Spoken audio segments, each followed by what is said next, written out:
ममता कपूर के प्रणाम दोस्तों। स्वागत है आप सभी का मेरे इस चैनल पर। वैसे तो देखिए हमने कई सारे मॉल, शॉपिंग कॉम्प्लेक्स वगैरह देखे हैं, लेकिन मेरी नज़रों से जर्मनी का आइकिया और फ्लोरा पार्क, आइए बताते हैं क्या है ये आइकिया। एक ऐसा शॉपिंग सेंटर जहाँ पे दुनिया भर की चीज़ें मिलती हैं और इतना बड़ा कि आप उसको एक दिन में तो कवर ही नहीं कर सकते हैं। एक नज़र इसकी पार्किंग पे देख लीजिए, और ये तो मतलब ओवर क्राउडेड पार्किंग रहती है। तो ये तो बस वीक डे में हम लोग गए हैं शॉपिंग के लिए, और वीकेंड पे तो यहाँ पे जगह ही नहीं मिलेगी पार्किंग की। दूसरी खासियत, पूरे शहर से सस्ता यहाँ सामान मिलता है, क्योंकि हर एक तरह का सामान है। आप हर तरह के कस्टमर की चॉइस का सामान यहाँ पे अवेलेबल होता है। ये आइकिया कितना बड़ा है, इसको आप इस इमेज के साथ आराम से देख सकते हैं और समझ सकते हैं कि कितना बड़ा है ये। तो दोस्तों, अंदर जाने के लिए हमने इसका गुड़िया को बिठाने के लिए ट्रॉली का सहारा लिया और हम पहुँचे आइकिया के दरवाजे पर। एक बहुत बड़ा कांच का दरवाज़ा खोल के अंदर गए तो हमें ऐसा दिखाई दिया सामने साधारण जैसे मॉल होते हैं, लेकिन यहाँ क्या फ़र्क था, आप एक बार उसमें एंटर हुए, एरो बने हुए, आपको उस पर चलते जाना है, वापस नहीं। आप सीधा पूरा पूरा आइकिया का एक फ्लोर देखकर ही बाहर आएंगे।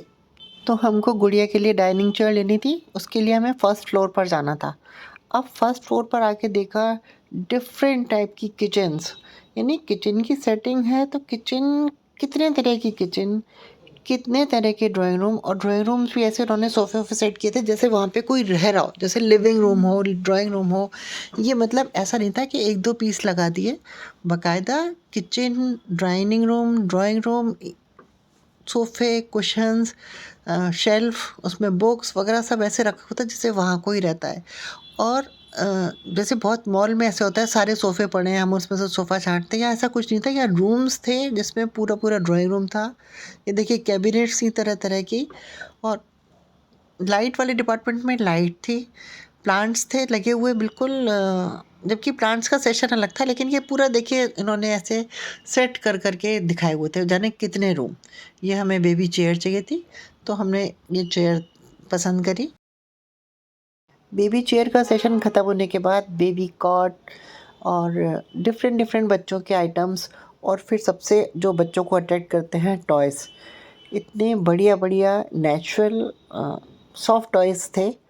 तो गुड़िया तो थोड़ी देर उसमें बिज़ी हो गई, और हम और हमको मौका लगा हम आसपास का एरिया फटाफट देख के आए।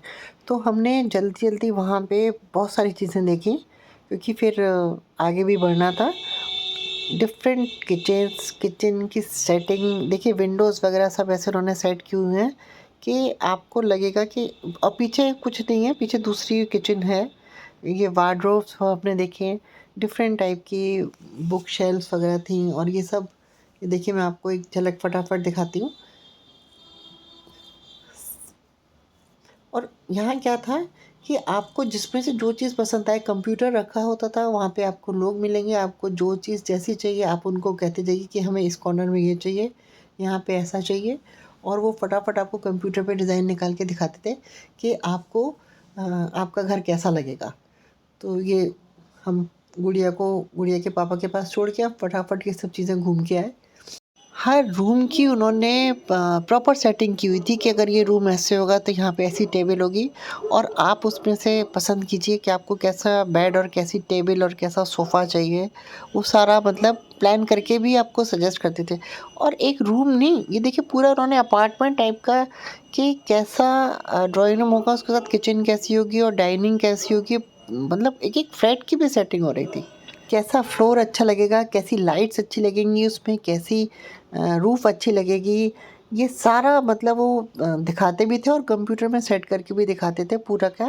तो जो आपको चाहिए वो आपके घर में तैयार मिलेगा। यहाँ देखिए, यहाँ जो सामान खरीद रहे हैं आपके सामान की पैकिंग होगी। आप कह सकते हैं पैकिंग डिपार्टमेंट, कितने लार्ज स्केल में पैकिंग होती थी कि बता नहीं सकते। लास्ट में थक टूट के पहुँचे हम लोग एग्ज़िट पे। ये देखिए एग्ज़िट बिल्कुल ये स्टोर टाइप का था, यहाँ से निकलने का रास्ता था। आपको जो सामान नहीं चाहिए वो आप यहाँ ड्रॉप कर सकते थे, और ये लास्ट में एक्सलेटर, और आप बाहर आ गए। बाहर आके फिर आप ये देखिए कितना बड़ा IKEA, कितनी आपने वॉक कर ली। और ये आपकी पार्किंग, एक बार फिर से देखिए IKEA, एक बहुत बड़ा शॉपिंग सेंटर। ऐसा समझ लीजिए बहुत सारे मॉल एक ही छत के नीचे। मैग्डीपुर, जर्मनी। आइए चलते हैं फ्लोरा पार्क। बहुत टाइम तक तो मैं फ्लोरा पार्क को समझती थी पार्क है, शायद घूमने की जगह है, पार्क है, बैठने की, बच्चों के खेलने कूदने की जगह है। लेकिन ये तो इतना बड़ा सी शेप मार्केट है कि एक दिन में हम इसको घूम ही नहीं सकते। पिज़्ज़ा, पास्ता, आइसक्रीम्स, चॉकलेट्स, इसका तो भरमार भंडार वैरायटी का।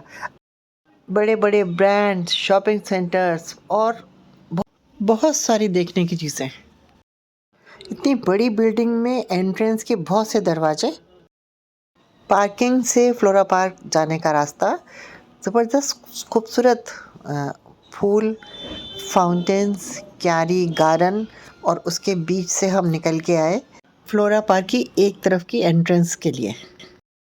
यूँ तो अंदर जाने के बहुत से दरवाजे थे, लेकिन जो हमें पार्किंग से सबसे पास पड़ा, ये रेड कलर का दरवाज़ा फ्लोरा पार्क का, ये हमें सबसे पास था, तो हमने यहीं से एंट्री ली। बहुत से दरवाजे थे देखिए। सभी की एंट्रेंस अपनी अपनी तरह की खूबसूरती को समेटे हुए थी, और सबके इर्द गिर्द अलग अलग घेरा बनाते हुए अलग अलग रंग के फूलों की खूबसूरत क्यारियाँ थी। तो हमने नियरेस्ट जो पार्किंग का गेट था वहाँ से एंट्री ली, और एंट्री लेते ही वहाँ अंदर का नज़ारा कुछ ऐसा था। बीच में खूबसूरत से सोफ़े पड़े थे लोगों के बैठने के लिए, पास्ता, आइसक्रीम पर लंबी वेटिंग थी। तो देखिए मैं तो यहाँ पे गुड़िया के साथ, चंद्रिका के साथ यहाँ बैठ गई, वेट किया थोड़ा सा। एक एक शॉप इतनी बड़ी बड़ी कि अंदर घूमना मुश्किल हो जाए, और लाइन से शॉप्स थी। और तो थोड़ी थोड़ी देर बाद ऐसे स्टॉल्स थे जहाँ पे हम लोग बैठ रहे थे थक के, क्योंकि एक एक शॉप घूमने का मतलब था एक एक छोटा मॉल घूमना। IKEA में दोस्तों पूरे उसमें सामान का डिस्प्ले था, और बीच में एक लेन छोटी थी पतली सी, उसमें एरो बने हुए थे, जिसकी सहायता से हर किचन, हर ड्राइंग रूम, हर जगह होते हुए हम सभी पूरा IKEA का एक फ्लोर का चक्कर काट पाए थे। लेकिन यहाँ ऐसा नहीं था, यहाँ पूरा बीच में खुला पैसेज था, बीच में सोफ़े लगे थे, खाने पीने के सेंटर्स थे। आप एक शॉप में घुसिए, वो पूरा मॉल टाइप का, उसे पूरा घूम के फिर आके बाहर बैठ जाइए, फिर दूसरी तरफ चले जाइए। पूरी बीच में बड़ी गैलरी थी। और जो बात दिल को भा गई दोस्तों, वहाँ जिसको देखो मुस्कुराता हुआ मिलता था, किसी के चेहरे पे ऐसी टेंशन नहीं होती थी, और सब मतलब बड़ी लाइफ दिखाई दे रही थी उस गैलरी के अंदर। और बच्चों के एंटरटेनमेंट के लिए उन लोगों ने तरह तरह के इस टाइप से लगाए हुए थे, और कुछ बच्चों की सवारियाँ भी थी, हाथी घोड़े बनाए हुए थे, शेर वेर, बड़े बड़े पहिए लगा के बच्चे उसको एंजॉय कर रहे थे। डिफरेंट डिफरेंट कार्टून्स थे। और ख़रीदारी के पॉइंट से मुझे यहाँ सामान कुछ महंगा लग रहा था। देखिए ये तो बिल्कुल एक अलग ही दिमाग की सोच होती है कि हम जो रुपए में ख़रीद रहे हैं वो यूरो में ऐसे नहीं ख़रीद सकते। हम लोग ज़रूर उसको कन्वर्ट करके देखते हैं कि कितने रुपए का पड़ा, क्योंकि हम पैसे को कन्वर्ट करके लेके जाते हैं, तो इसलिए ये सोच तो निश्चित ही है। हमारी गुड़िया चंद्रिका भी घूम के थक गई थी, और हम लोग भी थक गए थे, जबकि हमने 1/4 फ्लोरा पार्क भी नहीं घूमा। देखिए शक्ल के हाल, क्या हाल हो गए थे। घूमते घूमते खाते पीते बैंड मच गई थी, और मौसम ख़राब हुआ और हम घर आ गए। तो दोस्तों कमेंट करके ज़रूर बताइए कि आपको फ्लोरा पार्क और IKEA कैसा लगा। मिलते हैं अगले वीडियो में।